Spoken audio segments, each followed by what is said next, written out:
Welcome to Your Music Saved Us, where two friends blast ourselves into the past to relive and recontextualize the alternative Christian music we grew up listening to in the 1990s.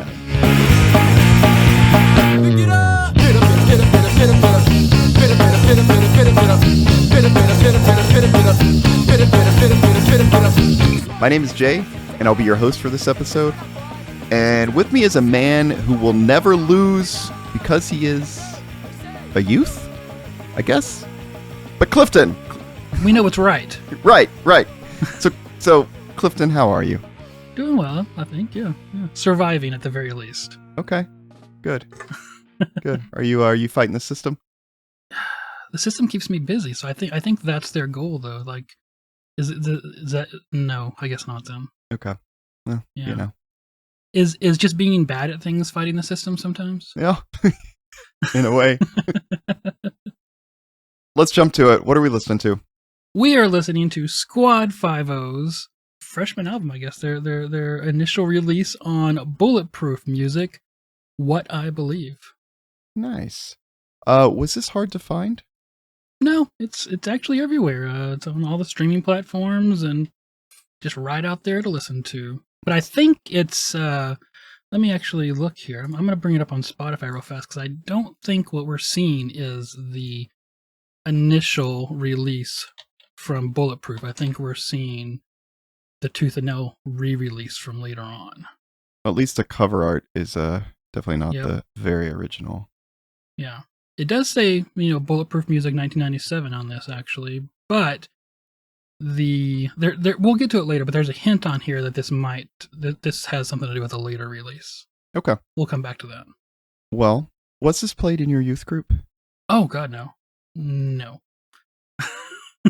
Yeah, me neither. Although, well, we'll talk about it in a minute, but clearly, I guess some of my friends' youth group had this played. Are we getting preached at on this? About certain things, absolutely. Yeah. Yeah. Not like Plank Eye, though. Like, this isn't that bad. Yeah. Yeah, but there's definitely, I mean, There's get some to things it. in here. Yeah, we'll get to it. But it's not, the worst we've seen by any means. Yeah. Well, before we go on, I do want to remind everyone to visit patreon.com/YMSU to contribute, to get extended episodes, to get extra stuff if we ever get more recorded. I will say Clifton and I both have full-time jobs and we're busy. And so we love doing this. It only comes out every 2 weeks because that's all we can manage. But we'd like to record more soon. So if you like it, please contribute. That might help us get more stuff out to the world. But yeah, we'll move on now. Clifton, tell us a little bit about Squad 5-0. Actually, before we do that, we got an email. I'm usually pretty bad at talking about emails, but I put this in my notes so I could remember it. Oh, good. We got an email from Brian Gray of The Blamed. Sent over an email about a week ago. He said, "Hey y'all, someone recently sent me a link to this episode. Loved your take on the Frail album. Just wanted to say hi and thanks." That's really nice. That's Thanks, Brian. Yes. Yeah, Yes. appreciate that. So Yeah.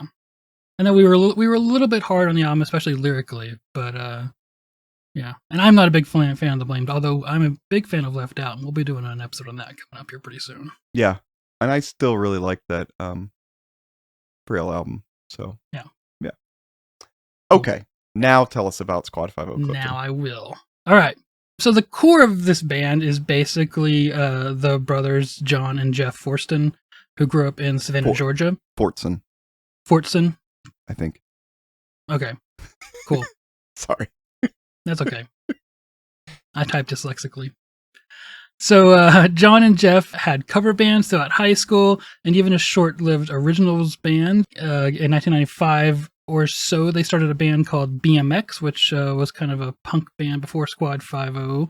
And they even did some recording of that band, although I don't think it's out there. So I don't know if anyone has anything like that. But John and Jeff had just started college, and their drummer for BMX was a few years ahead of them and was looking kind of to settle down. And so they started thinking about another band, and they came up with Squad 5-0. And they were at a Wendy's one time trying to think of a name for the new band. And a friend of theirs was in a band that had the word squad in it in a different town. And so John suggested using the word squad because he said it felt like family. And this brought up the thought of Mod Squad and Hawaii Five-0 for Jeff. So he suggested the name Squad 5-0, and they were forever stuck with that name. The guys used to go up to a club outside of Atlanta called the Pterodactyl, which around the time that they were coming up with the idea for Squad 5-0 announced they were going to have a battle of the bands. But they actually entered as BMX, but then showed up on the day as Squad 5-0 with a different drummer and a different sound and different songs. In 1996, they released a little demo, a tape called Skankum Dano, Cop Rock Case 1. You ever heard this? No, and I was curious if you had, Clifton, because I noticed you found a picture of the cover of it, which I couldn't even find. I don't know how you found that. And I was curious if I looked like on YouTube and stuff to see if there was audio, but I never saw it. It actually is on YouTube. Oh, yeah. Nice. Yeah, I'll have it in the notes. It's, it sounds like Squad 5-0. Really? Yeah. Okay. Yeah. I was wondering if it was different. I imagine the songs are probably even shorter than they are on this. Yes, actually. Which is hard to believe, but anyway. Yeah. I'm pretty sure, so the picture of it is just basically Jeff and John kind of back to back, a black and white picture, and at the top it says Squad 5-0, kind of like in a bold Times Roman, and then it says Skankum Dano, Cop Rock Case 1 in like a courier type font. It's not a lot to see, but I'm pretty sure Skankum Dano is a reference to an old 60s cop show where their catchphrase was "Book 'em, Dano." Dano was one of the characters, and "book 'em" is what you say after you get them to confess in a rage of fury when you press them, about the affair they had with their wife, and they really want that coming out, and you know what I'm saying.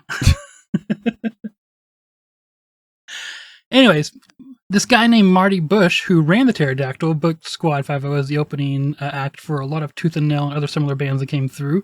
And he also had this little label that we've talked about in the past called Grey Dot.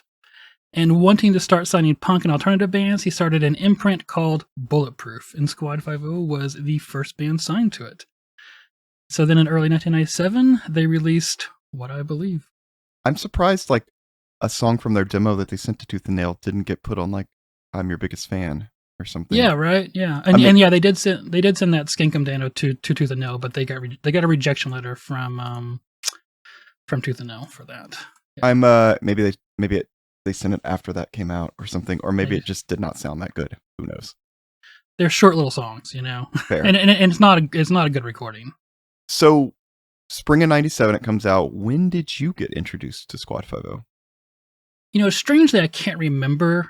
It just feels like I've always had Squad 5-0 in my life, So I assume immediately upon it coming out. This is kind of the height of my punk obsession, with Slick Shoes and Value Pack and 121. So, and I think we knew it was coming out because I think it had been advertised in the magazines, especially HM. So I think we already knew it was coming out when it hit the shelves finally. I think you're right. That's kind of my vague memory too, is of kind of having some anticipation behind this. So I think they had really advertised for it a lot. And when you look at the cover, and I'm talking the original cover, right? It's clear this is probably going to be something that we would like, right? Yes. Yeah. I mean, it clearly has a punk rock and ska, kind of flavor to the cover. Yeah. Okay, cool. There weren't that many, especially ska acts in the Christian market at the time, but it was really popular. Yeah. So you're going to pick this up, Yeah, at the time, really, we just had, the big three, Supertones, Five Iron Frenzy, and Insiders. We hadn't really, it was later in 97 that we started getting hit with a lot of the other ones, I think, that started getting, their music released on things like the Sanctified Sampler and things like that, So this was kind of our first taste of something other than those three bands. Yeah. So, what are your memories? What'd you think of it when you had it? Like I said, it just kind of feels like Squad 5 was always in my life. I listened to this album probably a bajillion times. Yeah. And like I said, there were the other three kind of big bands for ska. And while I liked those ones, like this, when this came out, this was like my music. Like it's fun, it's catchy while still being serious at times, touching on heavier stuff, and it's fast and it's short and it's, and it's raw. I think so. That was kind of my experience with it, and like it hit me as more real and more personable than I think than the other kind of big three ska acts at the time. What about you, though? This isn't one of those things where just one of us listened to this album. Yeah, the thing is, I remember their second album a lot more. That was definitely the one I ended up liking more. I know I had this one because I remember it, listening to it, but I don't have as many strong memories attached to it. And at some point around 97, at some point around this time period, I'd also branched out and snuck some secular music, and at some point picked up Operation Ivy and was like, this is so good. And so at some point, I mean, obviously we'll talk more about it as we get into this album. Obviously Squad 5 has heard Operation Ivy, just 100%. And so I was definitely listening to that. I don't know. But yeah, I liked it and was happy to have it added to the scene, I guess, at the time. But you had Operation Ivy, so this wasn't like...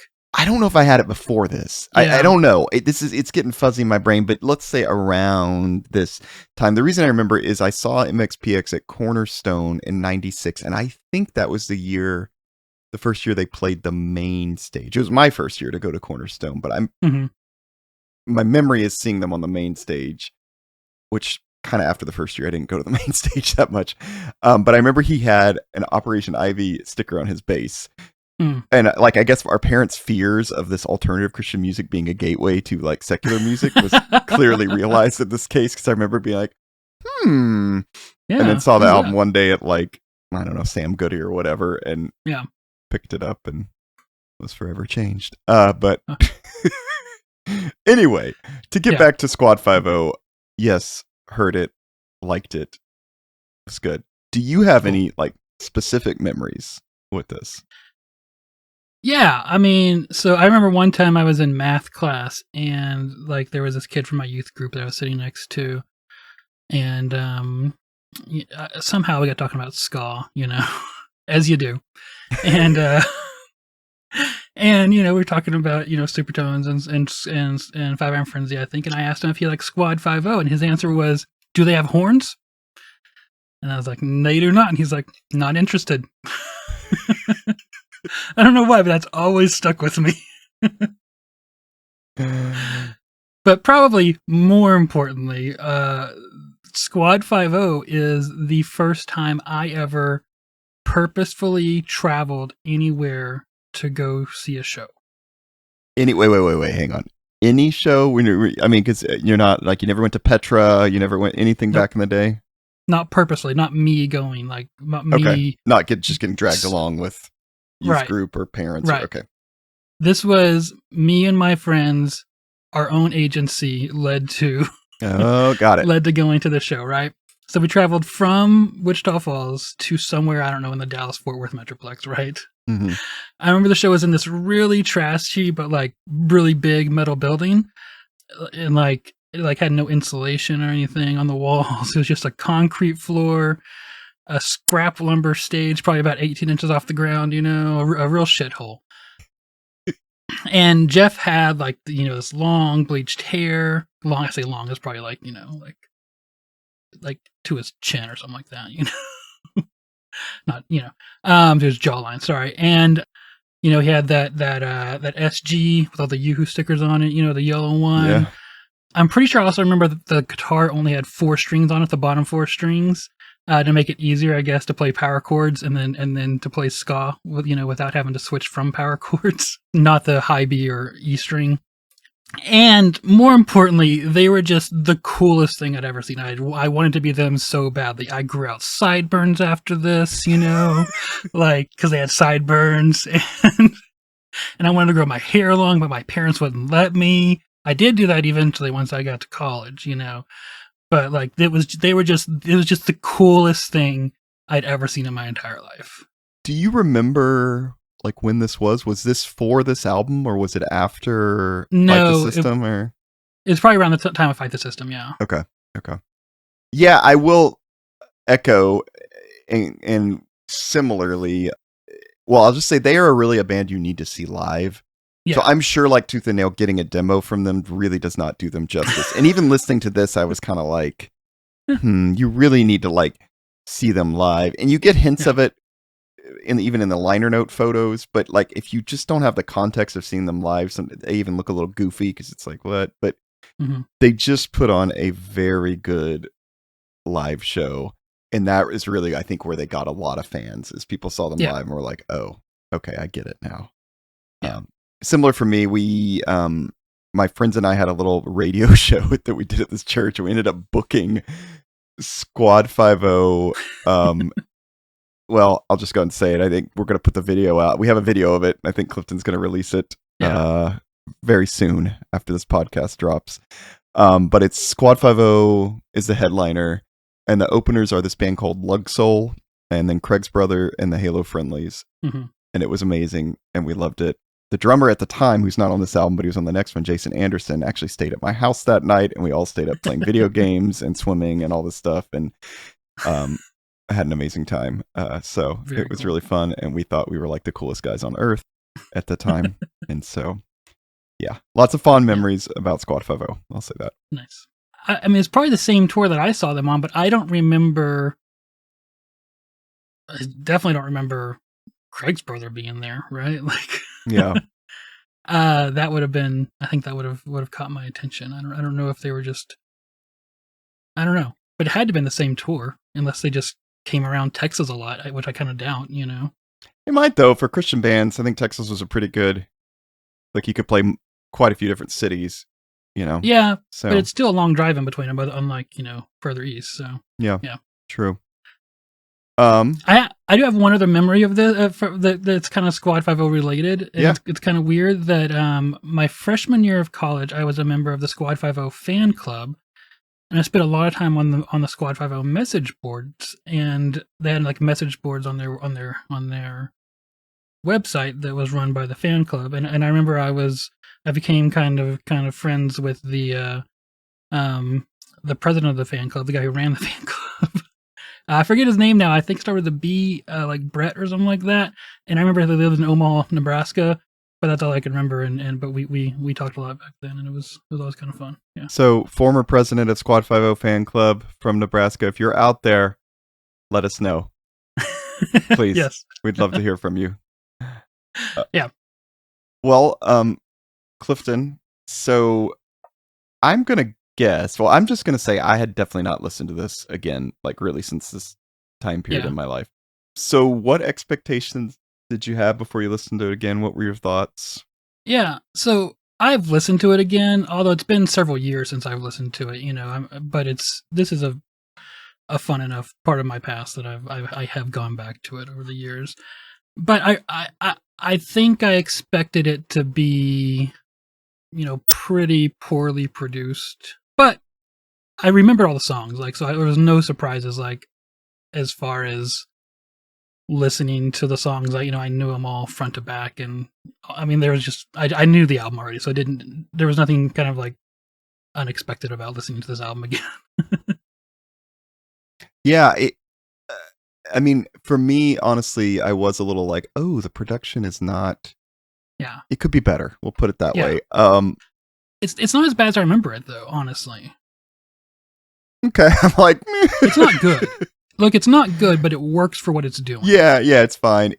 I think the thing that surprised me the most was how short the songs were. Yes, I don't remember them being that short. And also, and I can't believe I'm saying this, because this is not, Clifton knows this is not me, but I think some of the songs actually were maybe a little too fast. I can't believe I'm saying that, because Clifton knows anytime there's a slow song on an album, I just usually skip it.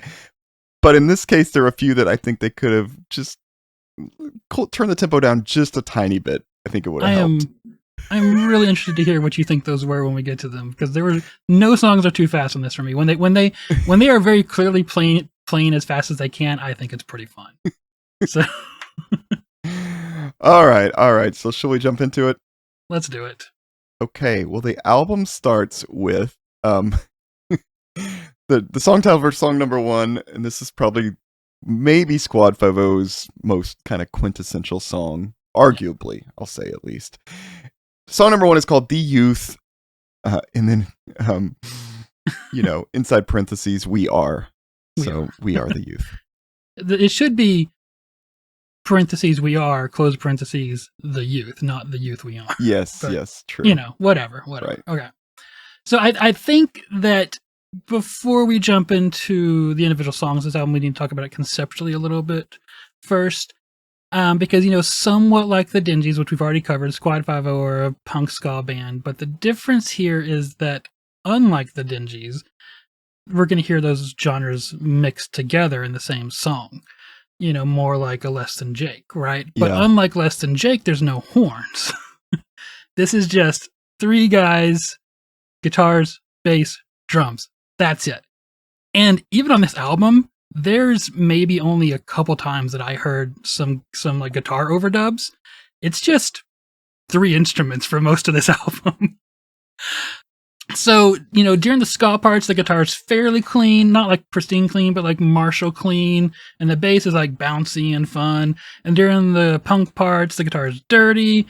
And the bass is more just like, standard root notes and kind of fast, Although I will say that the dirty guitar, like, I really enjoyed listening to this album over the last few weeks because, like, I now know where the perfect punk kind of guitar tone in my head comes from, and it's this album right here. Like, this guitar tone, I think, is the perfect punk guitar tone, like when it's dirty and raw.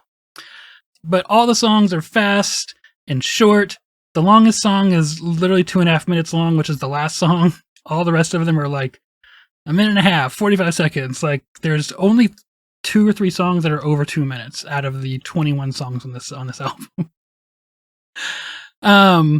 Yeah, and because the songs are so short and kind of painted with that same limited palette, I'm not going to spend a lot of time like we usually do describing them.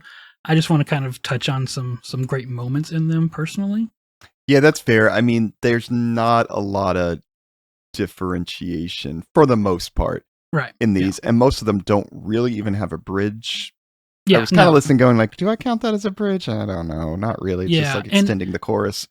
Yeah, and there was an interview I listened to where they even talked about that. It is literally like first chorus, stop. Yeah. That is all there is to it. Sometimes it's just verse, stop. But this song, and all the songs, Jeff's vocals are always really creative, energetic, and fun. I think sometimes he kind of follows that kind of bouncy bass line, but not always. But he has a great voice, and his vocal approach, I think, for the punk and ska thing kind of works really well, and it really goes a long way to making Squad 5 who they are. For some reason, my favorite part of this song is the second verse into the chorus. The second verse doesn't have enough words or even lines for that matter. And in most hands, I think that would sound awkward. But here it almost just gives it like this, like it just makes it feel like the song might trip over itself, but then it doesn't. So I'm going to play that here. And then we get into, classic kind of Squad 5 fight. We wait for his return and that's a promise that he gave us. The evils of this world can never separate us. Just we get together and fight. All the evils that surround us, and we'll never lose. Because we are the youth. We keep on fighting. We are the youth. We know what's right. We are the youth. God has a fight, and we're gonna live for him. We are the youth. We keep on fighting. We are the youth. We know what's right. We are the youth. God has a fight, and we're gonna live for him till the day we die. We are the youth. We are the youth. We are the youth.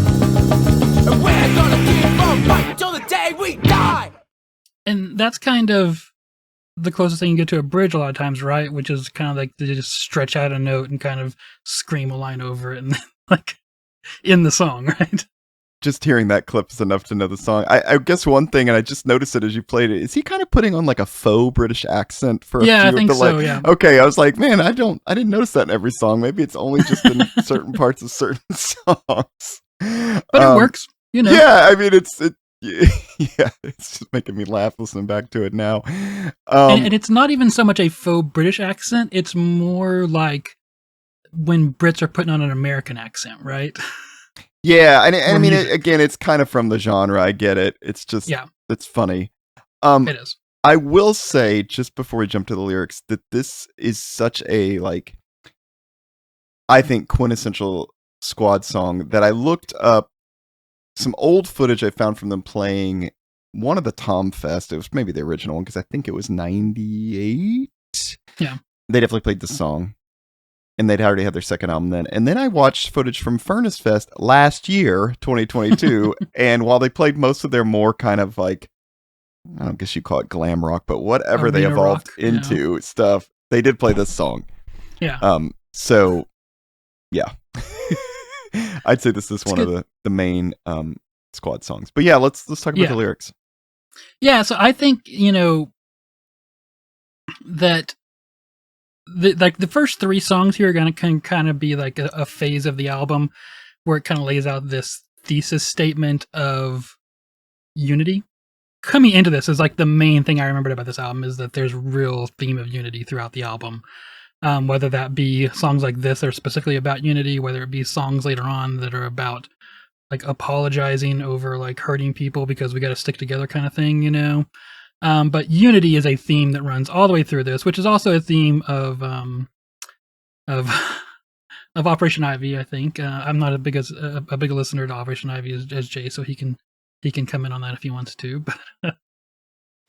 But right there in the first verse, I'm kind of hit by this weird thing. Let me read the first verse real fast. It says, "Well, you're my sister and you're my brother, united together through God our Father, and no division can separate us, united toward a goal by He who did create us, because we get together and fight all the evil that surrounds us. We'll never lose because we are the youth. We'll keep on fighting. We are the youth." And so, like, one of the things that, and I don't know why, maybe it's just me, but my memory of this was over this unity thing, but then as I was listening to this album, and I listened to this album a lot while I was driving around over the last couple of weeks because I just really enjoyed listening to it, but I kept getting hit by every time they bring up unity, it's not just like unity. It's always unity under God, or unity in Christ, or unity against people or things that are, that are not Christian, right? And so, like, it's not this universal unity. It's this kind of, well, toward a goal by He who did create us. We get together and fight all the evil that surrounds us, right? And it seems harmless on the surface, and it certainly seemed harmless, back in the day. I think, me as in that period, I never thought of like we're trying to like do anything to anyone else, But then we're not back in 1996 or 7 anymore, right? We're in 2023 right now. And I look at this unity thing that he's talking about, and it hits me a different way now, honestly. It doesn't hit me with that kind of innocent thought of unity from when I was a kid. It hits me with what I see in the world around us right now, which is that I think a lot of people, and I'm not saying by any means all the people, but a lot of people who are united, quote, through God our Father, consider themselves, or maybe I should say, consider people like me to be the evil that they're fighting.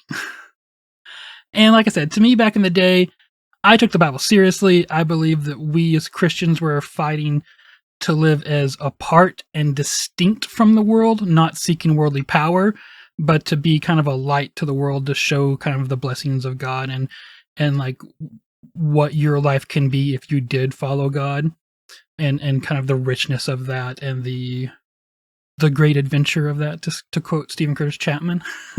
Very nice. I appreciate you throwing that in there. But I gotta say that some of the people I grew up with and that I sat beside in Sunday school as we read and learned about those passages in the Bible that talk about being a light into the world, they don't see that same kind of unity of being apart from the world, right? Many of them are the very people that now consider it their God-given right or even their God-given duty to take worldly power and fight people like me, to rid the world of homosexuals and transgender people, of atheists, and even other wrong-believing Christians. And so as I was listening to this album and the constant, refrain of unity, but of a conditional unity, of a unity that's only under Christ and is going to fight the evil, that can become a very dangerous thing when said evil is other people who are just people, right? And they don't want to be bothered by your moralizing or whatever. Yeah, this song, well, I wasn't sure where you were going when you were talking about unity at first, and I was like, man, he's like really looking at this differently than I did. But I think part of it really hit me. I wasn't so much focused on the unity part, but more of the fight, fight, fight. Like, right. Fight all the evil that surrounds us. And then he says, we'll keep on fighting. The evil of this world can never separate us. And I just started thinking, like, okay, what is he saying? Like, fight all the evil that surrounds us. So whatever this evil is, it's clearly everywhere.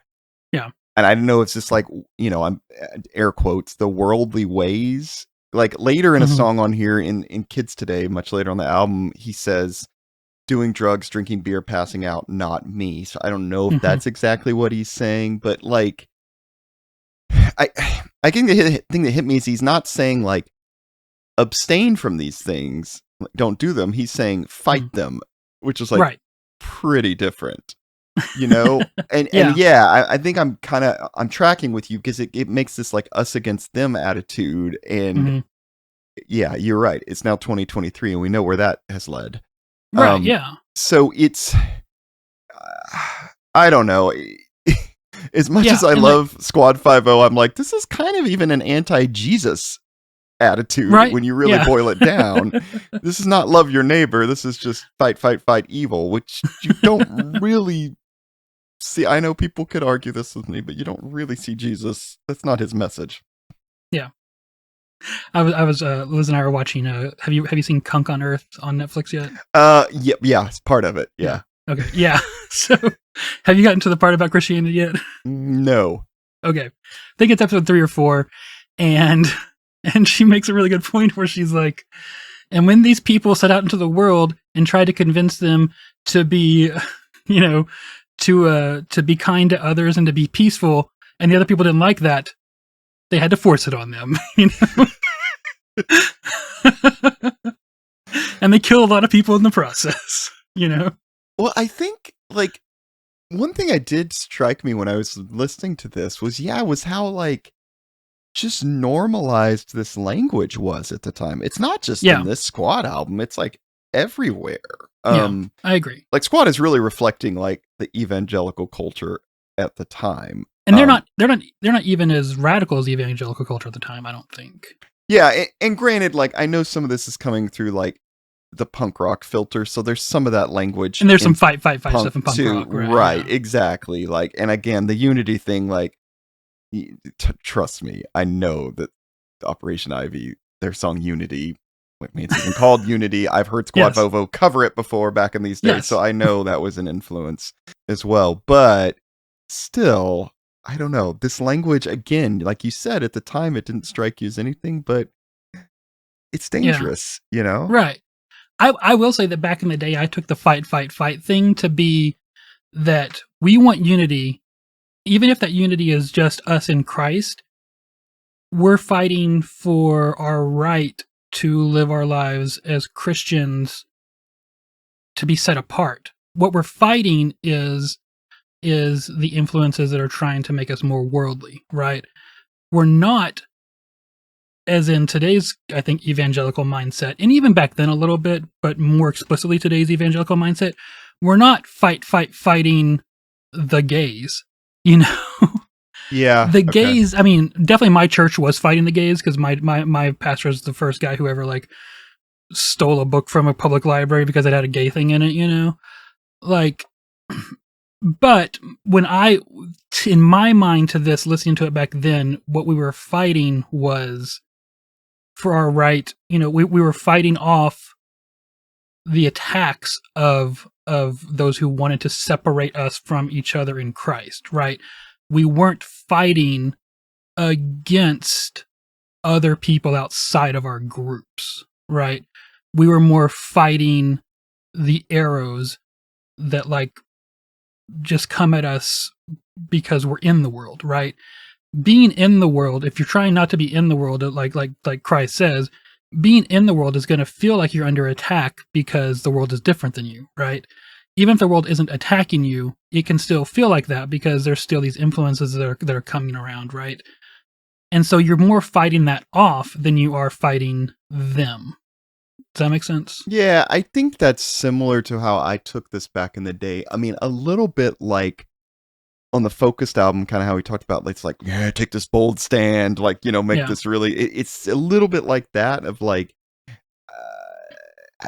I hate to say victim mentality, but I definitely think that was there of like, you know, the world is just pushing all these bad things on us and we've got to take a bold stand for Christ in the world, that kind of thing. I'm going to fight back against all this stuff and take a bold stand. I'm going to stand around my flagpole every year and pray at the pole. I'm going to do blah blah blah, you know, like that kind of thing.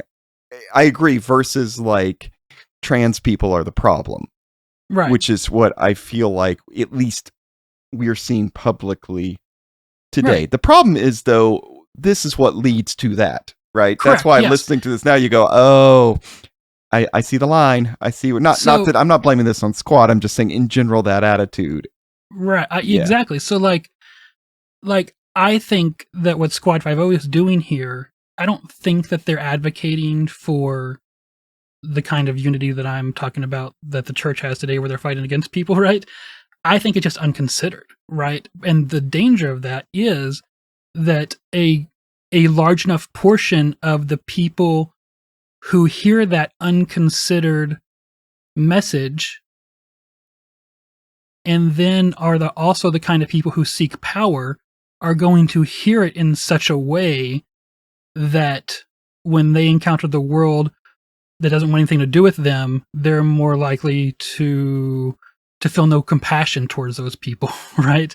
That just want to be left alone.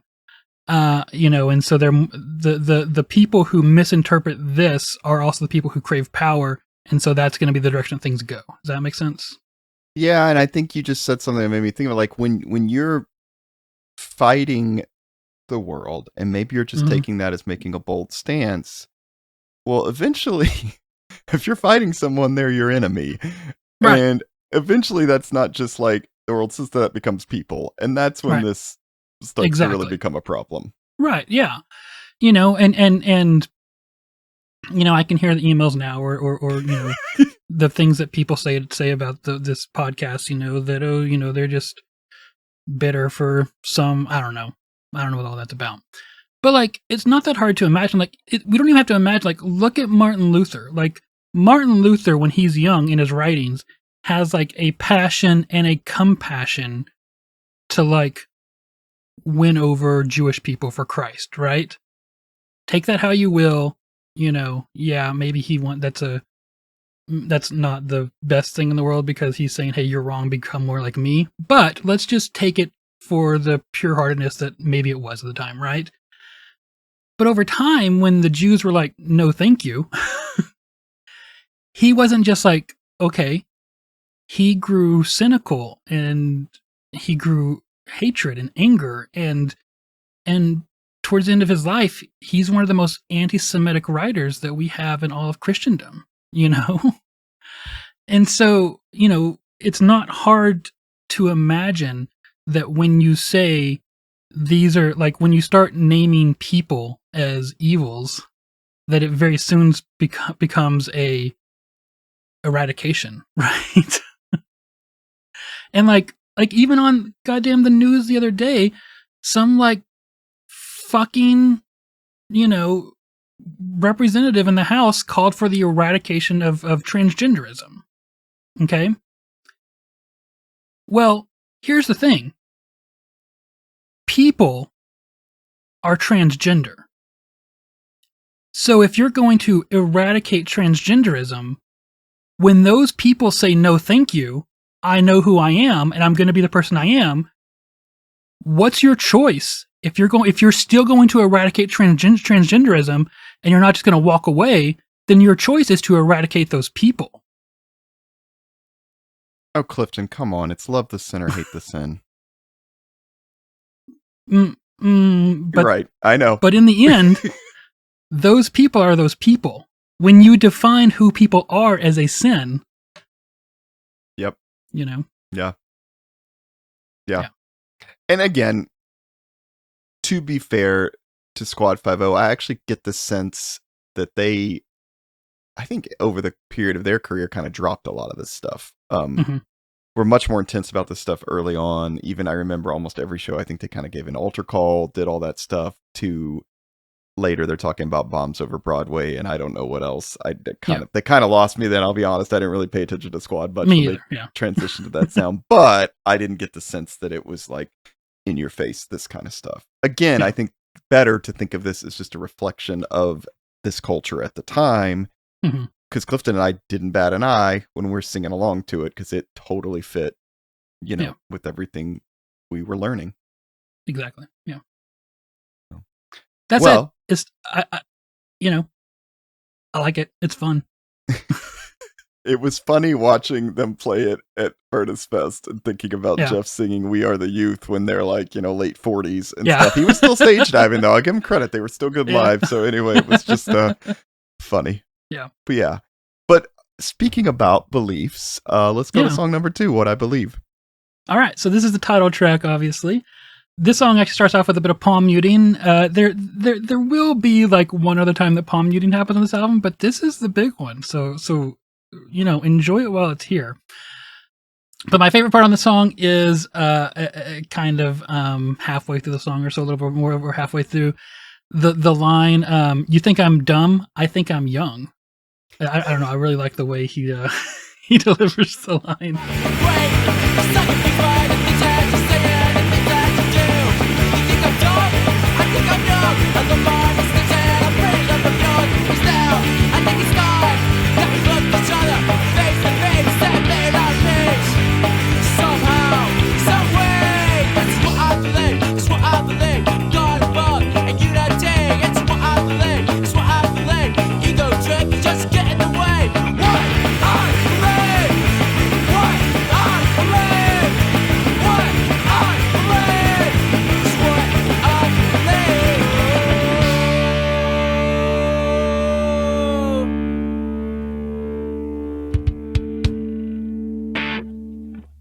Did you notice this was kind of the opposite formula of the previous song? So the chorus on this one is not distorted, but the verses are. And on the last song, it was just the opposite. Chorus and they kind of go, verses weren't. They kind of go back and forth. It's not a wide palette here, but it's a fun palette. And the thing is, like, one thing you got to remember is that even though this is very simple, going back and forth between that kind of punk rock and that ska thing is not an easy thing to do, and they do it seamlessly, and they do it seamlessly live too. So it's they do it with energy, and I love the bass. We'll get into the bass a little bit later in the album, but I think that all of it comes together in a great way, and it's. And again, I love the energy. This point, there was nothing else like this in the Christian scene. Right. Like, I'm not saying this is super original, but in the Christian scene, nobody else was doing this. No, like even punk rock, there wasn't any kind of like MXPX would be the closest thing to the kind of that's just like kind of straight ahead, fun punk rock, right? But even they kind of they were always more into the pop sensibilities of it, whereas this is more raw, fast, and in your face. Yeah. Let's jump onto the lyrics here. I don't think there's a lot to say about this song. I think it continues, like I said, that kind of thesis statement about unity, but this time kind of in the face of kind of like older people / older generations judging younger people / younger generations, which is nothing new. We see it see it into this day of I think sadly kind of people in our generation are starting to do some of that to the younger kids these days, and it's gross even then. Yeah.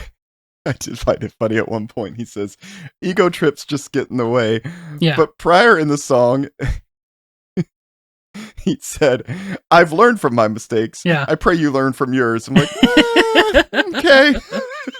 I think it's pretty tongue in cheek, but really poking at you right there. Like, yeah, just a fun short song.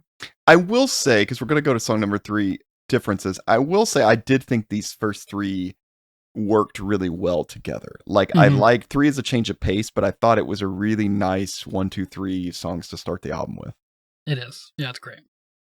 And so the track 3 here is going to be all ska, no punk guitar in this song, and it has a little bit of like lead guitar in it. Jay, you want to hear it? Oh yeah, I don't even know if I noticed this, Clifton. Yeah, yeah. So this song is only 47 seconds long, so I'm just going to play the whole thing.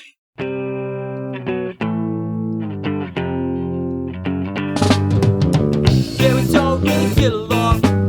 In fact, we fight most of the time. So tell me now, is it so wrong if we finally draw the line?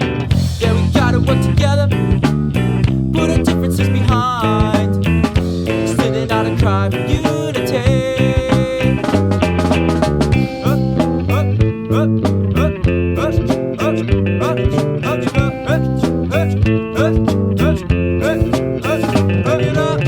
Yeah, we gotta work together, put our differences behind, sitting out and cry for unity. I guess that's lead guitar. Yeah. It's not a solo, but it is lead, yeah. Yeah, okay. It's like, like 50s early rock and roll version of a lead guitar. Yeah. Fair. It's just a fun short song. I think it's one of the best songs on the album, even though it's only 47 seconds long. And I think it kind of cements that kind of finishes up our phase 1 of this album, which is that kind of 3 songs, the unity call on this album. Yeah, I mean, I'll be honest, I tried to dig into these lyrics a little more, and I couldn't figure out who he's really talking about. Like, what's his audience for this one? I also was just like, is this just like some kind of punk platitudes talk about unity because we like I don't think so. So like, the first 3 songs are about unity. The first one's a general call to unity. The second one's a call to like saying, hey, older generations, I know you like to criticize us sometimes, but let's stay unified. And this one's just like a general like call to unity for people that you don't get along with. Okay. Yeah. So I want to talk about the next song, track 4, Side by Side. I don't have a lot to say about it, but it is probably one of my favorite punk songs on the album from back in the day. My favorite punk love songs from back in the day. I especially like the line, I swore I'd never write a song like this, which was always I tried to keep as a rule in my bands, which was try not to write love songs because it's an easy kind of like ditch to fall into and it's hard to get out of, Right. Yeah. It's only 59 seconds, so let's once again listen to the entire song. Listen to that guitar.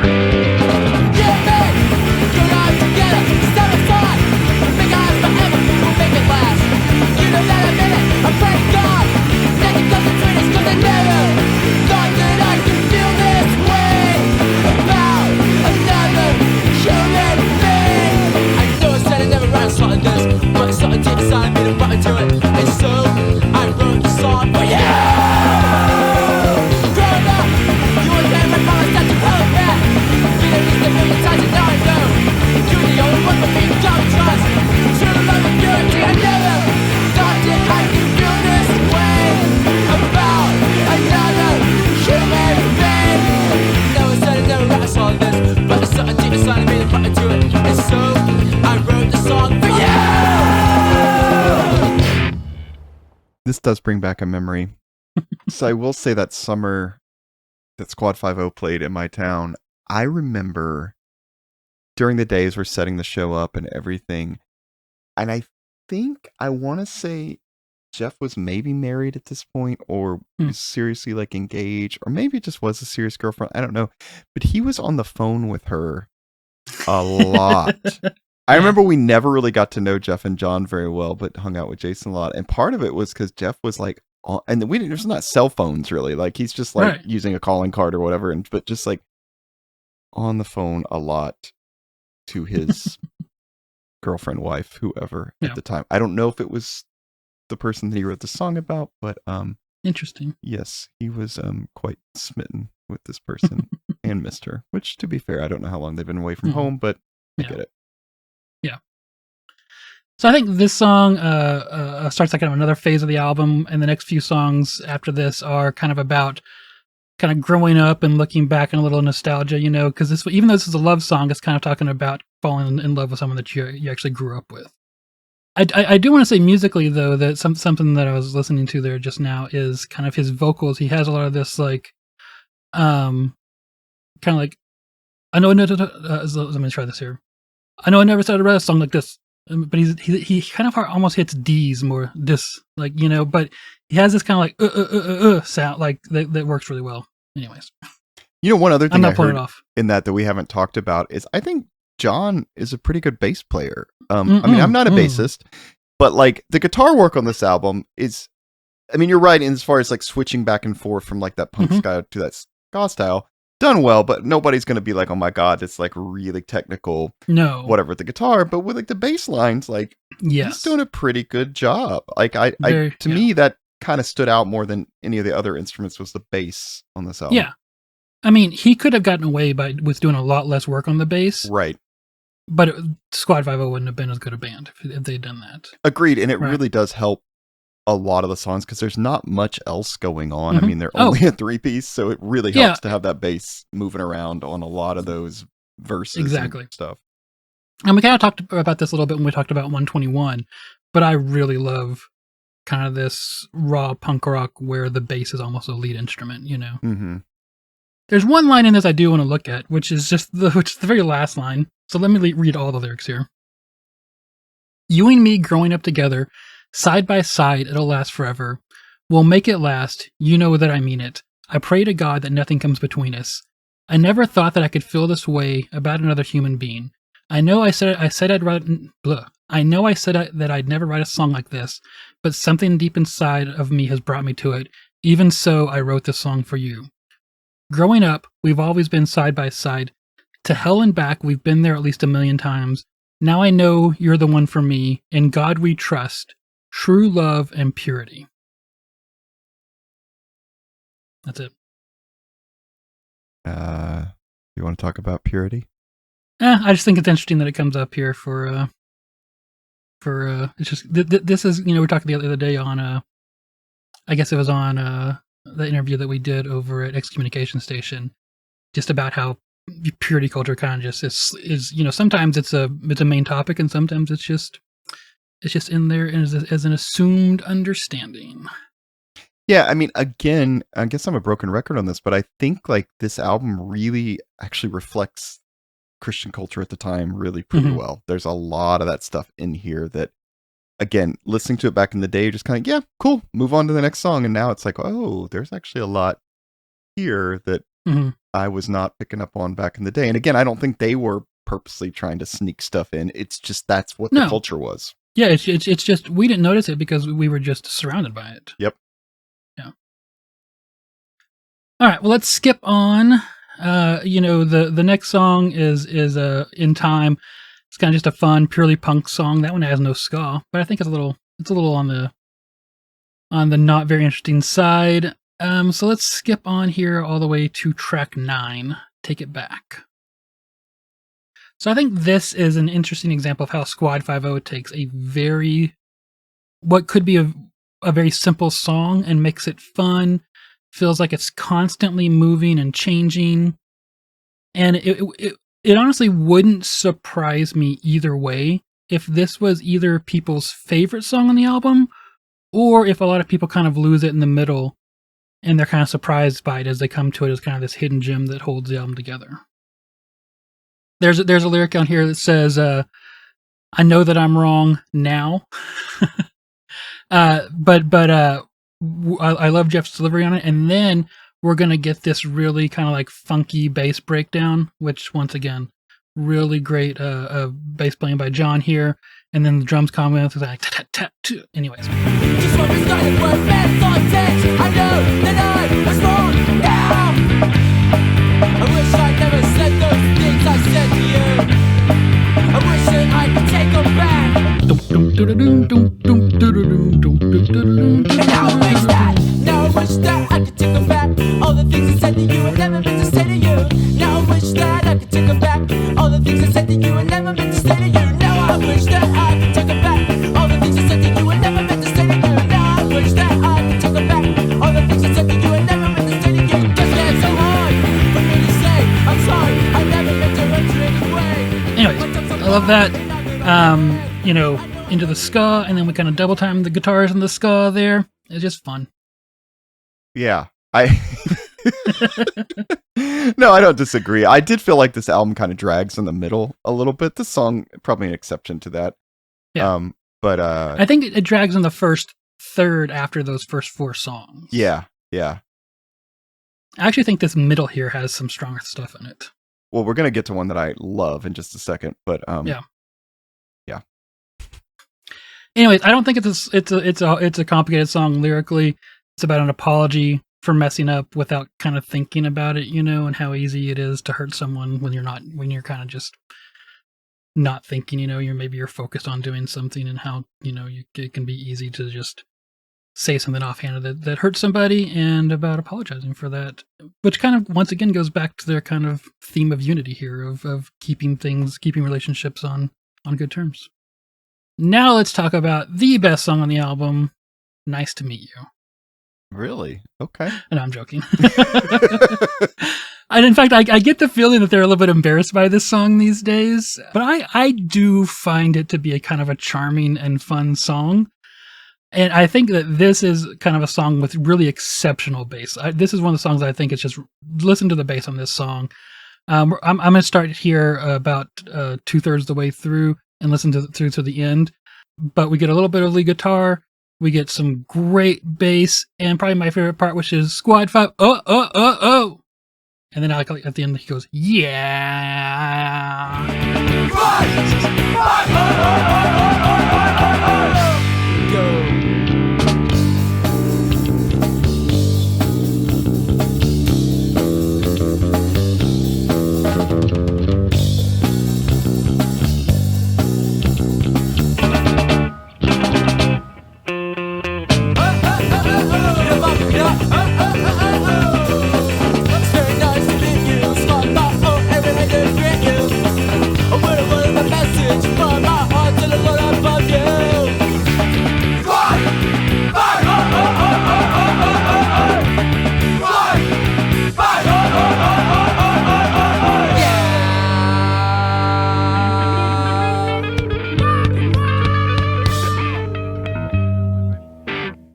Yeah, get it up. I'm going to maybe guess that song was written before some of the other ones on this. Probably, yeah. Maybe when they were still charmed by their name a little bit. Right. All right, moving on. The next song is, what's the name of the next song, Jay? Our State Flag Sucks. Ooh, are you sure? Yeah. Let's talk about that later. This is a big deal though, right? They used the S word. Yeah. In the title. I want to come back to that in a minute. Let's talk about some music here first. Okay. But this is probably the most memorable song on the album for most people. I want to guess. and yes, as you noted, I have here the original bulletproof printing of this album, and it says track 11, Our State Flag Sucks. But we'll come back to that. It's a fun song. It's actually, I think, a really good song. The last third of the song, we're going to get kind of a chorus of separate is not equal, something they scream out over and over again that has to do with the topic of the song, which we'll get to in a second. And kind of this like epic pick drag. This okay. And then we get But things are about to change. Separate is not equal. Separate is not equal. Separate is not equal. Separate is not equal. But things are about to change. It's our heritage. It's our heritage. Heritage adventure.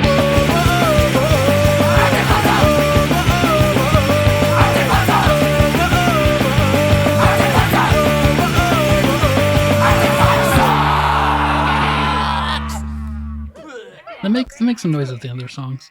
I think that's one of those ones where they kind of play as fast as they possibly can, and it's a lot of fun. It works Did you for think that was one. too fast? Yeah, Okay. no, not that one.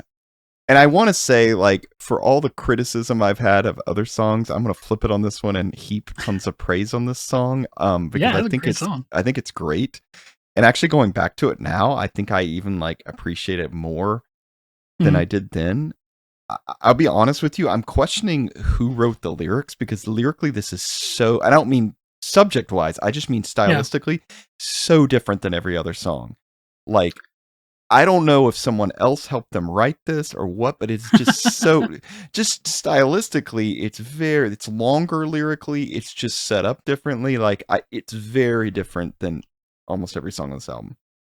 Yeah, I think it's just that they have something more solid to write about, so it just came out differently, you know. Well, I will say, as a former teacher, I very much appreciate this song. They must have had a great history teacher, because Yeah. this does it just takes you through. Is it okay if I read the lyrics? Yeah. Okay, because it just does such a good job of just like taking you through it and kind of teaching you, It does. and not It's a like great summary. yeah, and like not missing the point along the way. I'm honestly like extremely impressed thinking back to 1997 that they're doing this. He says, in 1956, things were changing. The federal government was rearranging, started to put an end to segregation. You can't do that to our proud Confederation. State of Georgia, Southern pride, will raise a flag so we can defy. They can't tell us what to do. Racism stitched in red, white, and blue. And he says, how can you justify what they can't deny? The flag of our state, a banner of hate. But that's so good, because if you look back at the history of Georgia's state flag, up until 1956, it did not have the Confederate battle flag in it. Nope. That Confederate flag that probably a lot of you can remember being in the Georgia state flag, that I don't think got taken out until, what, 2003, I think? 2001, they kind of replaced it. 2003, they officially replaced it, yeah. Right. So that doesn't get added until mid-1950s. What's going on in the mid-1950s? Oh, school integration. We're ending segregation everywhere. There's a ton of pressure from the federal government to do this, and he does such a good job of like clarifying that. This could have just been like, I hate our state flag song, but he does such a good job of kind of explaining how we got there. Yeah, you know, it's kind of like these the when people of his time were talking about the state flag issue, they kind of had the same argument of people over the last few years talking about monuments to the Confederacy, right? Of, well, it's our heritage, you know, we got to keep it, you know, right? But it's very important to look at the history of this, because it's not our heritage. This was done recently and purely as a reaction Yep. to people who are not white gaining rights. And they literally, the point was to show, fuck you, we're not going to give rights to people who are not white people. That was the point here. Yeah, so I'm going to give an aside for a second. So I live in West Virginia, which, if you know anything about the history of the Civil War, actually broke off from Virginia and joined the Union, officially became a state in 1863. So what I'm going to say makes no sense. Anyway, I get it. But there's a statue of Stonewall Jackson on our Capitol lawn still to this day, who originally, yes, was from what at the time was this part of Virginia, but as you all know, fought for the Confederacy. But here's the thing, that statue wasn't put up there, I think, until the 19-teens or 20s by which was another time when this kind of thing happened. Exactly, and by the Daughters of the Confederacy. So this is directly in response to things changing at the time and kind of trying to assert, you know, white dominance, going back to those themes of the Confederacy, rather than, oh, this was, you know, a year after the war was over or something, which Right. I still think doesn't justify it, but at least that No. argument holds up better that they're trying to make, not that this was put up later directly in response to what was happening. And that's why I love the lyrics in the song, because it so clearly points that out. Mhm. Can I read the rest of them? Yeah. He says, 1997, things ain't changed a bit. The flag's on a pole and we're all under it. Racial harmony is what they preach, but the flag's raised high, out of reach. It's our heritage is what they tell us, but I really think that our memories fail us. We can't remember 40 years of lies, and over our state the banner still flies. The governor won't listen. He fears for re-election. Politics run amok for the almighty buck. Like, kind of nails it, right? People make excuses for it, say it's heritage. Oh, and when we try to pressure people, they're worried about re-election, so they don't actually do anything on this. Oh, money is at the source of all this. I mean, it's like, damn. Really, really good job diagnosing it. And then the last part that you played, right? Like, everybody says it's our heritage, and they have such a great response. Yeah, heritage of hatred. Yes. Which again, and we grew up in Texas, and I remember I had a friend that was like really into history growing up, and he was definitely into the states' right stuff. It was a war of northern aggression. It wasn't blah, blah, blah. But as I got, and I'm in high school at the time, I'm just kind of like, okay, whatever. I don't know. I'm a white kid in Texas. I don't really actually have reason to think about this, unfortunately. But as I get older and study history more and learn about it, I mean, it's explicit in a lot of these letters and decrees when these states secede and they break off. It's explicitly because of slavery. Like, there's no way around this. I mean, and just go look at the speeches of of the president and vice presidents of the Confederacy, and not their later speeches when they started losing the war, but the early speeches when the Confederacy was first formed and they were still super like optimistic about the new racist world that they were creating. Like, they literally talk about how they're creating a brave new world for white people to subjugate black people. know, that's the world they proudly talk about. Yeah. Not a little bit. That's just what it's about. So we kind of touched on this. I remember when we did MXPX's Teenage Politics. And I think we might have on a couple other episodes, but this is definitely a song I'm really grateful I was exposed to. Me too. At the time, because this was definitely a different point of view than I was hearing. And not that my church, again, I think because we were in Texas and not maybe in Georgia or Alabama or somewhere, we weren't really talking about these issues that much.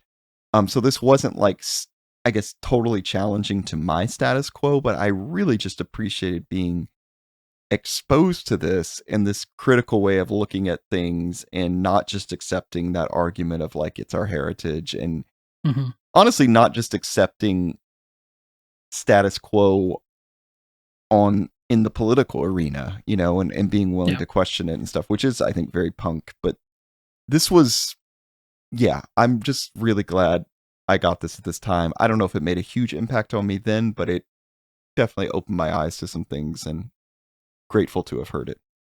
Yeah, I agree largely. Like, it didn't open my eyes at the time per se, but I think what it did is kind of put a little pin in there that when I did start looking into these things later, I wasn't just coming at it from one direction. I knew that there was another side to look at here, and really, of that kind of just vitriolic hate of the American South, and especially the Christianities that provided the backing for that hate, kind of like the Southern Baptist Church the churches that we grew up in, and like you, I didn't, my 99.99999% white church that has like literally like one token black family in it,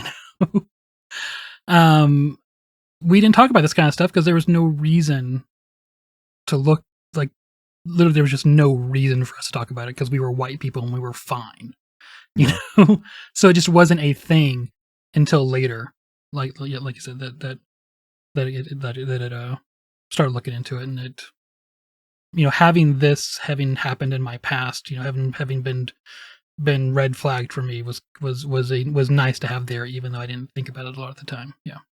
And I think, okay, you're in high school, you're discovering these bands. This is kind of becoming your world. Like, you look up to these people so much, whether you want to admit it or not. And so, again, hearing this from somebody that you really look up to, you're at least going to think about it. You may not completely agree, but you're right. It's going to kind of be a pin that's going to stick there, and you'll come back to it at some point. And again, I'm so grateful for that, especially with a lot of these other artists that we've mentioned as well. There's a lot of fucked up stuff that we listened to at the time too that I think we're still dealing with, but I'm grateful for stuff like this that was kind of a bright spot in all of that. Yeah. I do want to talk about a little bit about what happened after this song. So this song came out in 1997. Like we said, it actually does a really great job of summarizing the events up to 1997. After that, a new governor got elected in 2000, and in 2001, a new design was kind of rushed through their state legislature, but no one liked the design. And then in 2003, they redesigned it again, and then it was ratified by a vote in 2004. But Jay, I'm going to pull up the so you can see pictures here of. So there's the Confederacy one, right? That was through 2001. Mm-hmm. In 2001, they adopted this really ugly one right here that's just like a blue banner with their state seal and kind of a ribbon below it with various flags in it. What a cop out, because that one's still on there. Yeah, with the racist one still on there. Yeah. And then what they adopted in 2003 is this one right here. Okay. So it has the 3 bars, which is what the Georgia flag historically did have, those 3 bars. So this is kind of their historical flag. It has 3 bars here, and the entire left is a blue bar, with the right side being a red, white, red bars. Okay. Mm-hmm. So in 2003, they adopted this one, and you'll notice now that they still have the red, white, red, but it's not the entire left side anymore. That's blue. It's just the top 2/3 that's blue, and there's 13 stars here that surround the state seal. Okay. And they explained at the time that those 13 stars represent the original 13 colonies, which Georgia was part of. Okay. Now, Jay, I want to show you this flag. This is the first flag of the Confederacy. Oh no, Clifton, don't ruin this for me. It's exactly the same as the new Georgia flag, except for it doesn't have the Georgia seal in it. God damn it. So the flag that they adopted is just, they adopted a different Confederacy flag. Huh. Yeah. Wonderful. Yeah. Not quite as obvious, but still a Confederate flag. And then they just put their seal in the middle of the stars.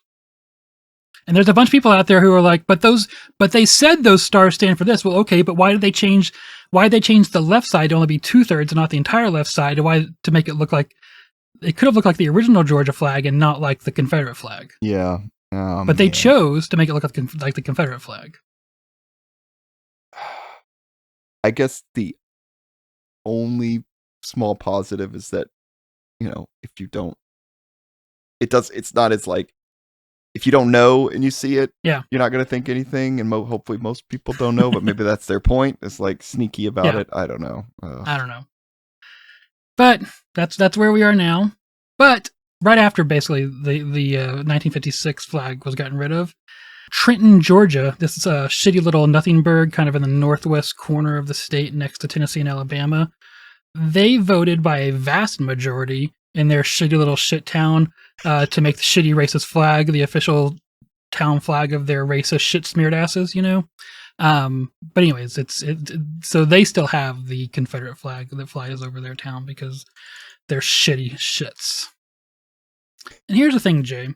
There's some people out there who are probably upset with me saying the word shit a bunch in that last sentence,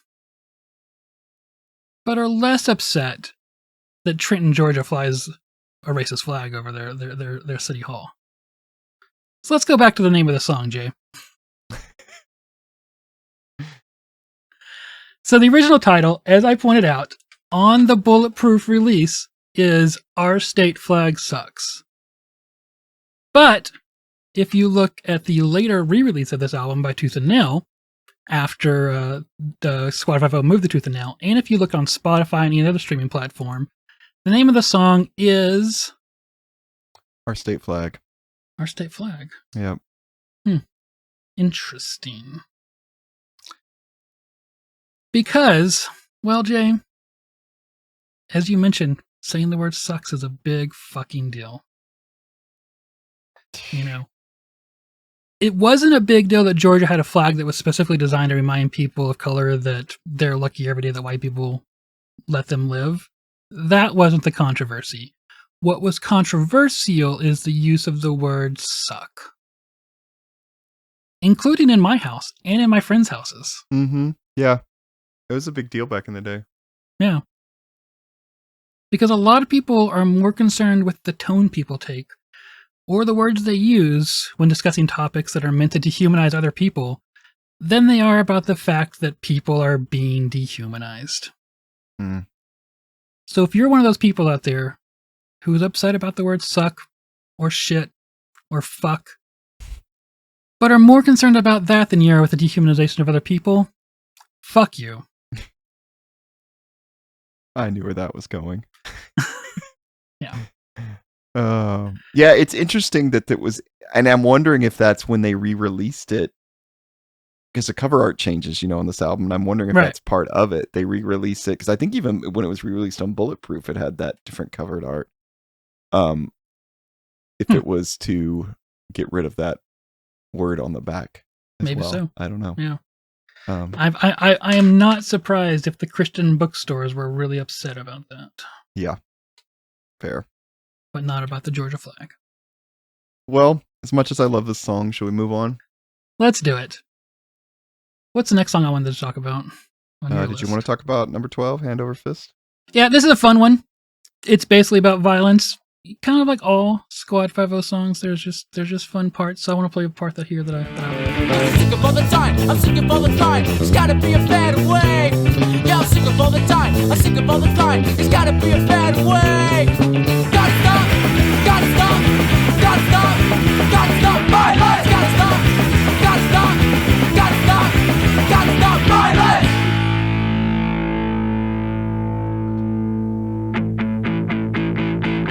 It's a very similar bridge to the last song. It's our heritage. Oh, I'm sorry. Right. Cause we don't care, and you don't care, and they don't care. Who's gonna care? If we don't care, and you don't care, and they don't care, who's gonna care? Now I know. All right, I think that last part's a good message, though. If we don't care, who is going to care? Song's about violence. I think the one thing I kind of like about the song is that, unlike a lot of songs in Christian music of the time, it doesn't approach violence as like, man, you got to be better like me. It kind of approaches it as, hey, I learned that violence isn't the answer, and I think that we all need to learn that lesson. But we need to fight. The system. Oh. I don't know. Mm-hmm. Oh, no, all the evil that surrounds us. Okay. All right, what's next? Always the same, number 13. So here's why I want to listen to this one, Jay. Because I want to know what the hell he's saying in the last half of this song. Oh, I was wondering this too, but go ahead. Changing places, changing these shades, and not the same and good on. Come to terms with what that is true. Right here. You're unsame, you're unsame, you're unsame. Oh yeah. You're unsame, you're unsame, you're unsame. Oh yeah. We'll fight, they'll say, this world belongs to me. Our God won't change, so expect silence. Changing places, changing these shades, and not the same and good on. And come to terms with what that is true. You're unsame, you're unsame, you're unsame. Oh yeah. You're unsame, you're unsame, you're unsame. Oh yeah. We'll fight, they'll say, this world belongs to me. Our God won't change, so expect silence. So always the same. Yeah, it's not in the lyrics, and I thought when I was doing it in my head, I thought maybe he's saying won't change, but it's clearly not that when you listen to it. It's just not the right way it comes out. I kind of hear it as like the ocean, the ocean, the ocean. Oh yeah, but I'm pretty sure he's not screaming the ocean. It sounds like he's saying you're something, but I think he's saying always the same, but like with like a always the same, always the same, always the same, but faster and yeah, more muddled mouth. I don't know. Yeah, I don't know. It sounds like he's saying, here's what I hear. You're O'Shea, you're O'Shea, you're O'Shea. Oh yeah, you're O'Shea. That's what it sounds like he's saying, but I don't know what that is. But I think it's more like you're always same, always same, always same. Oh yeah. Yeah, maybe. Muddle mouthed. Yeah.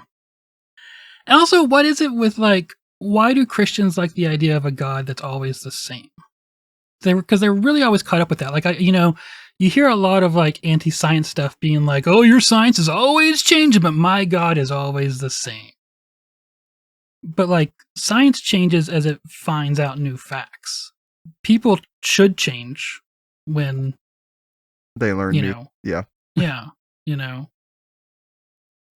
don't know. Why is God always being the same a good thing? I don't know.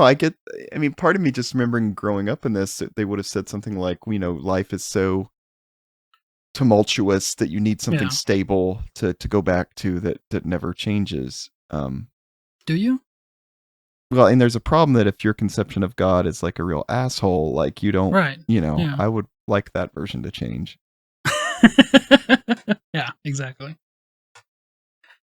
All right, so track 17, Savannah, is another kind of one of these just charming songs about Squad 5-0, honestly. It's just about the sound they grew up in, and it's just, I don't know, it's just charming as far as I'm concerned. You listen to it? Sure. Get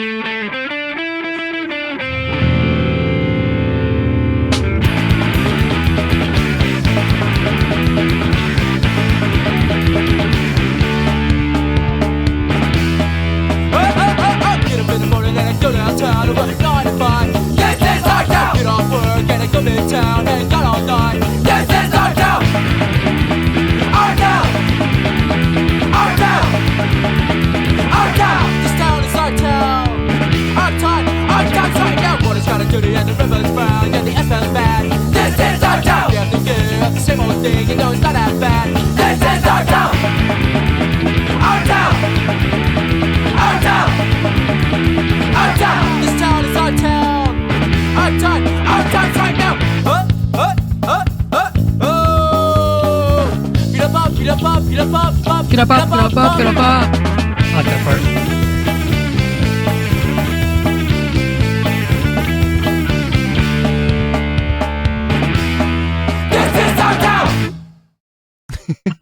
It is interesting that they're from Savannah. I can't think of any other bands that are from Savannah, Georgia. And especially at this time period in the scene. I would not say that was like a hot spot. Although we did have a few other kind of Georgia bands. We talked about Joe Christmas.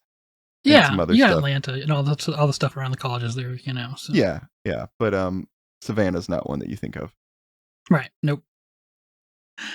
All right, the next song, we're not going to listen to it, but the next song, he screams, "This is a riot!" So that's 2 riot songs we have between this and 121 now. Mm-hmm. All right, let's skip on to track 19, You Don't Know. Okay. So, I think this is one of those Squad 5-0 songs where, like, most of the song is chorus, but, like, it's different choruses. Does that make sense? Yeah. I don't know. It's Does he rap? Is he rapping in this song, by the way, too? Ooh, which part do you think is rapping? Well, just listen to it. Let's just listen to the whole thing. Let's figure it out.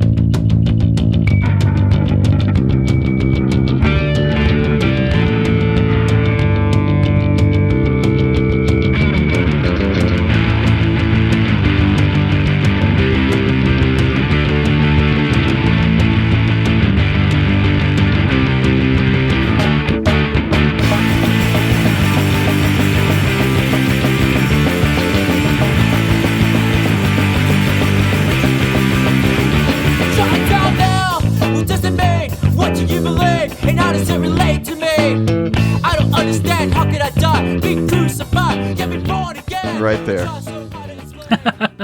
It's just a little bit of a different vocal delivery than you hear on any other song. It is. I think it's a fast song and it has really hard beats, and so I think it just kind of comes off that way. I I try so hard to explain. Ayo, ayo. Your actions have a consequence, your life there is a fight to pay. Your actions have a consequence, your life there is a fight to pay. Don't know what it meant, don't know what it meant, don't know what it meant. Knowledge!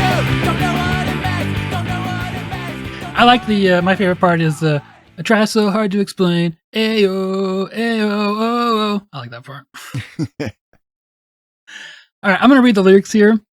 What does it mean? What do you believe? And how does it relate to me? I don't understand. How can I die, be crucified, yet be born again? I try so hard to explain. Ayo, ayo, oh. Okay. Your actions have a consequence. In your life, there is a price to pay. You don't know what it means. Knowledge. He says, you don't know what it means. You don't know what it means. You don't know what it means. Knowledge. And then he says, I think it's about time you learned. Verse 2. You ask me why. Life's passing by. Why should you care? Why should you even try? I've seen the truth. I can't deny. The life I have, Christ crucified. That's the whole song. What? My big question on this is, you don't know what it means, knowledge? This is another one, Clifton, where I think this is an Operation Ivy reference. Oh. Because one of their big songs is called Knowledge. I'm just going to say, I think he's... Are they rebuking Operation Ivy here? I mean, I think he's more just like, I need a word to go here. I like Operation Ivy. I don't know. But it did strike me. I was like, is this another reference to Op Ivy? Because I hope it's just... I hope you're right, and it just doesn't make a lot of sense, because I don't know what it means. You don't know what... Like, are they saying you don't know what knowledge means otherwise, you know? I don't know. All right, I do want to talk about the last verse here, though. You ask me why. Life's passing by. Why should you care? Why should you even try? I just want to say that from my experience, when I'm asking questions like, why should I even try? I'm usually pretty severely depressed or just entirely unhappy with my life. And then in the rest of the verse, they're just like, but Christ. And I just want to say that, but Christ is not an answer. Yes. If you have a mental illness. Clifton, you're just not praying hard enough. It's an abuse. Yeah. I've talked about this a little bit before, but if someone has a mental illness and your answer to them is Christ better, you're abusing them. They need medical attention. Yeah. That's okay. We'll move on. All right. So if you'll remember, Jay, earlier in the album, they were like, we need to be united, you know, like we need to be united, like old people and young people need to be united, people who get along and don't get along need to be united. Well, now it's time to talk about kids these days.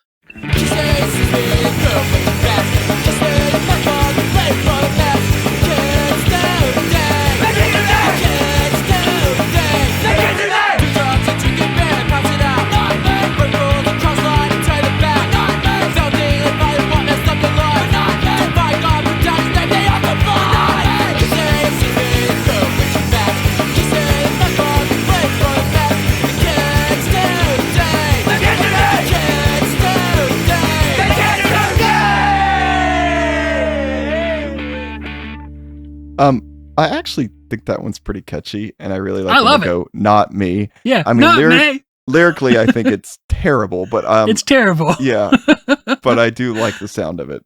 It's so good, so fun to be like, not me. Yeah.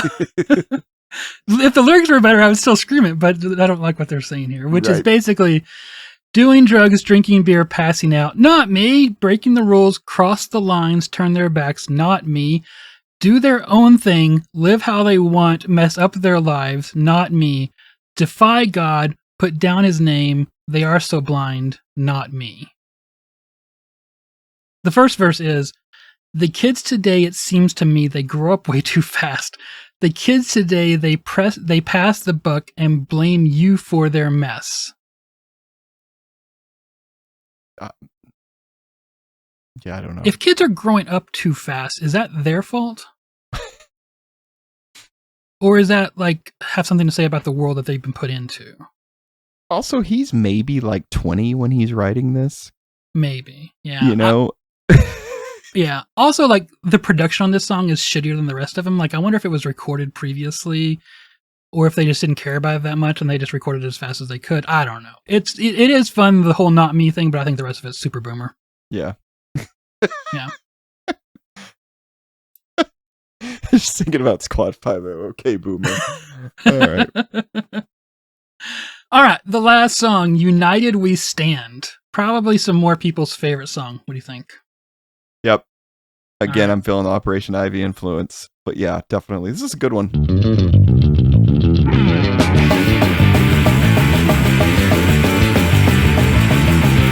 Sending out a cry for unity. Indians know the vision. There ain't no black, there ain't no white. Squad 5 in the house. Brothers and sisters, jump up and down. United, we stand divided. We fall united. We stand divided. We fall. United. United. United. United.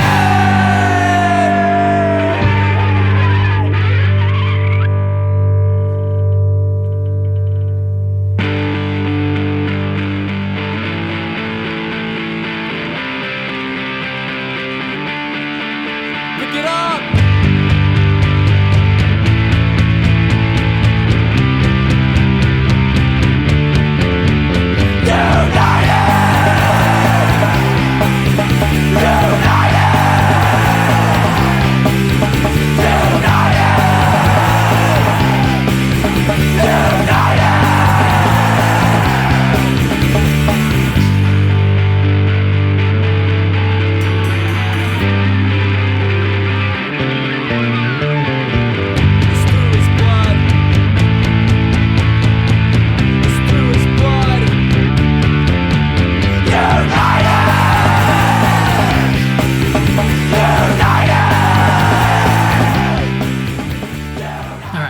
I do like the Squad 5-0's in the house. Yeah, Brothers I like and sisters, jump up and down. It's like I a like that Joe part. Christmas when they reference themselves. Yes. So once again, I'm on this one thinking like, who's united here? You know. Mm-hmm. And I'm a little bit creeped out by the fact that they keep screaming at the end, he spilled his blood. Because, I don't know. You know, I know that's the whole thing with Christianity, but it still seems barbaric to me. Again, these things that we said so much, you never actually thought about what you were saying. Yeah. Because for some reason, someone had to die for us to be united? Yeah. Okay. And once again, who's being united? So this just goes back to where the album began. Mm-hmm. Back on the same subject. All right. Jay, this is probably my favorite album for secret songs. Oh, yeah? Do you remember them? I did vaguely when I finally listened to him again. Yeah. Yeah. All right. So the first secret song here is going to be kind of a silly rendition of track 3, Differences, that breaks out into We Are the World. And I have a feeling that maybe this happened live or something like that. I don't know.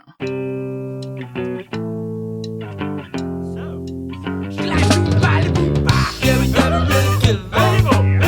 That we fight most of the time. Something. Yeah, we gotta work together. Put our differences behind. Sitting out a cry for unity. Yeah. We are the world. We are the children. Gonna make a bright day. Come on. Because yeah, we gotta work together. Leave it never change my mind. We're sitting out a cry for unity. Hey guys, who's that chick with the short hair? I don't know. Let's go talk to her. 1, 2, 3, 4. Oh,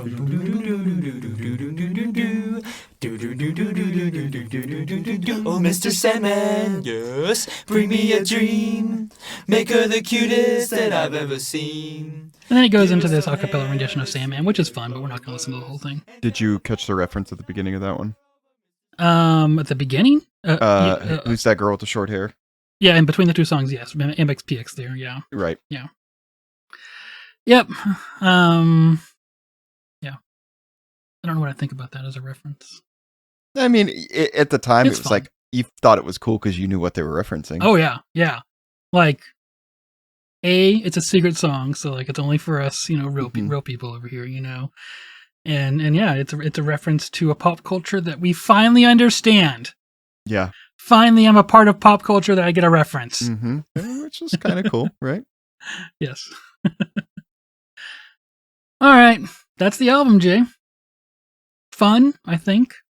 The Unity thing, as we mentioned, kind of, instead of giving me the warm fuzzies like it did when I was a kid, it kind of gives me a little bit of chills to a certain extent. I don't think Squad 5 meant it in any bad way, but I do know that same message is being used for harmful and nefarious purposes these days. So, but otherwise, I think it's still a fun album. I think it's still a good album. Musically, it's not, the most original or, because they're basically just a Christian version of Operation Ivy. But that said, I think it's a solid album. Yeah, I mean, it's not my favorite. I think I like their second album better. Definitely it sounds better than this one. But Yes. It was fun. It wasn't terrible to re-listen to. I didn't hate it like some of the albums we've done. I was surprised by kind of the, like, for lack of a better word, violent lyrics. Mhm. And just, again, thinking back on how common that was at the time. Yeah. But again, you're right. That's just kind of was around them. That was a reflection Yeah. of the culture. And you mentioned, is it more a reflection of the Christian culture? Is it more a reflection of punk rock at the time, their next album is Fight the System, right? Exactly. But this one is Fight the Evil. I have less problems with Fight the System, I'll say. Because you're not, we can extract people from the system, without, we can take the system down without killing those people, right? Right. But you can't eradicate transgenderism without killing people. Yeah, exactly. Or destroying them in some other way. Anyways, yeah. All right. What do you think of the cover art, the original, not the original cover art? Black and I white? think it's fine. It's underwhelming to an extent, but it also gets the job done, right? I look at that album and I know what it is to a certain extent. I know that I'm going to like it probably. And so it's getting me to listen to it. So I can't say that it's bad in any way. Yeah, like, I'm not sure the updated one with the drummer for the next album, Jason Anderson, with his fist, saying Squad 5 like on the fingers. Like, I don't really know if that's any better. A, it's weird because he's not on this album. Right. And B, like, I don't know. It doesn't. I actually think this one is probably better, but obviously, I think this didn't one's agree. better. I think the other one's corny because it's just the same exact cover art, but the picture's replaced. Instead of three guys sitting around, it's them with the knuckles thing, which is fine. But I think it's just I didn't think there was a reason to redo it, I should say. What do you think kind of about the packaging as a whole? As a whole, I think it really works. I think we see some live photos here, and you kind of get an idea that it's a really energetic live show. The live photos are very dynamic. Mm-hmm. There's also kind of a live shot on the CD itself. They look super cool. He's got youth tattooed across his stomach, right? He's holding the guitar. Like, it looks super holding his SG. cool. Yeah. Like, does it get cooler than that? Not where I came from. Yeah. Me neither. Yeah. And behind the CD, there's a picture of the three of them, kind of posing. They had shorter hair here. They look like babies. Yeah. Even compared to kind of that video that we have of them from 98 from Amarillo, from your video. They just look like babies here, But there's the mustard yellow SG there. You know, I assume there's some sideburns going on. Yep, there's some sideburns here. They just look cool. There's nothing cooler than Squad 5 when I was his age. Right. And then on the back cover, in kind of there's the songs are listed kind of each side of this kind of center thing, which says Squad 5 United We Stand, which maybe should have been the title of the album. And for a matter of fact, yeah, maybe that should have been the title of the album. Mm-hmm.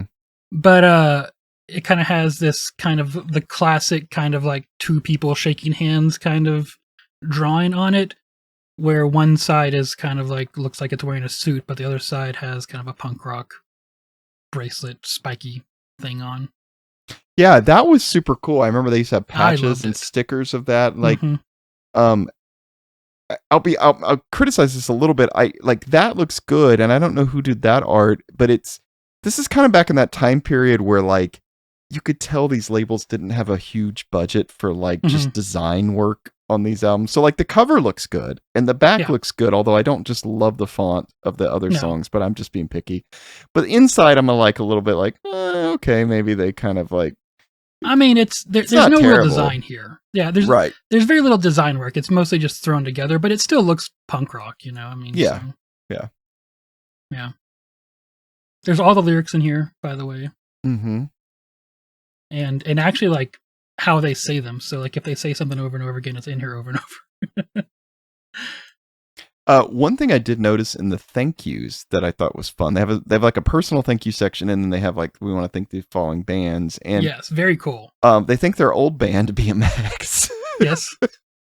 They think a few others that you would know. I mean, MXPX, Supertones, Five Iron Frenzies, Insiders, 90 Pound Wuss, Spud Gun, which became World Against World, that I know they were really good friends with. But Spud Gun are homies. What I did find very interesting in this is, you know, Squad 5 eventually kind of becomes like, I'm going to say glam rock. That's probably not the right term, but they arena rock, whatever. They become more of that. But even on this album, at the end, they do thank those type of bands just out of a joke. Poison, Motley Crue, Cinderella, Guns N' Roses, LA Guns. So already you're seeing that. And I didn't realize that till I went back and saw this, that like even from their first album, they at least appreciate that. And so when they drift that direction, I guess it makes a little more sense when you see this now. Yeah, not surprising. Yeah. Did you mention John Respect? They're on here too. Oh, I did not. No. I think I left out Goaty Hook as well. Yeah, so is POD, Dear Ephesus. Yeah. Yeah. And then a bunch of bands I don't know. Bloom, Milk, Gypsy Rose. Yep. Oh, there's a Joe Christmas one too, of course, because that was nice. nearby. Yeah. Yep. Yeah, that's a really cool thing, I think, the bands thing, because then you could seek out those bands. So, for example, a couple months later when that Spud Gun album came out, I'm like, ooh, gotta listen to that, because Squad 5 you know, listed them as in the thank yous, yeah. Definitely did that a lot, yeah.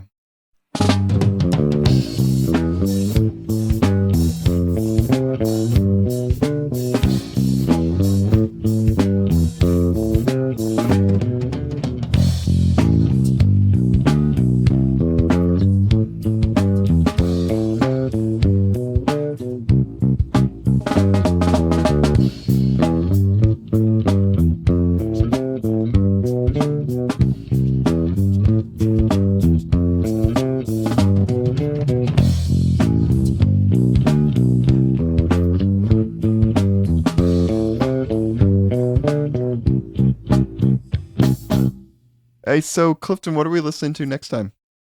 You just told me that you want to cover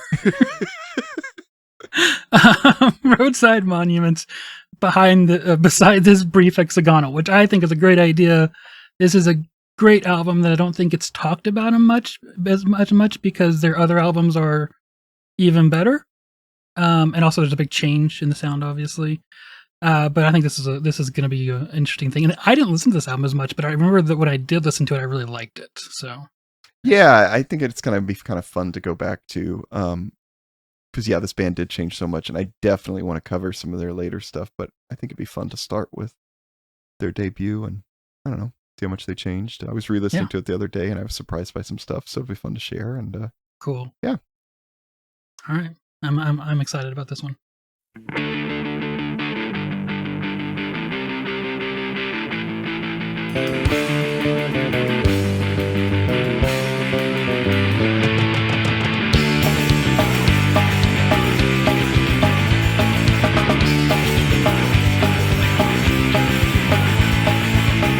Thank you for joining us for another episode of Your Music Saved Us. If you enjoyed your time with us, please leave us a review or share this episode. Visit patreon.com/YMSU to contribute and get extended episodes. Visit our website, yourmusicsavedus.com, to find out all the ways to listen. We're on Twitter, Instagram, YouTube, and Facebook. Join our Facebook group or follow us to keep up with the latest or interact with us. And send complaints and disagreements to yourmusicsavedus@gmail.com.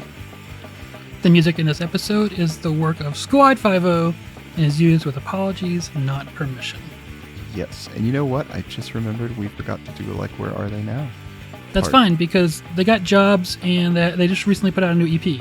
And Yeah. it is everywhere. It came out last year. It's on Bandcamp and Yep.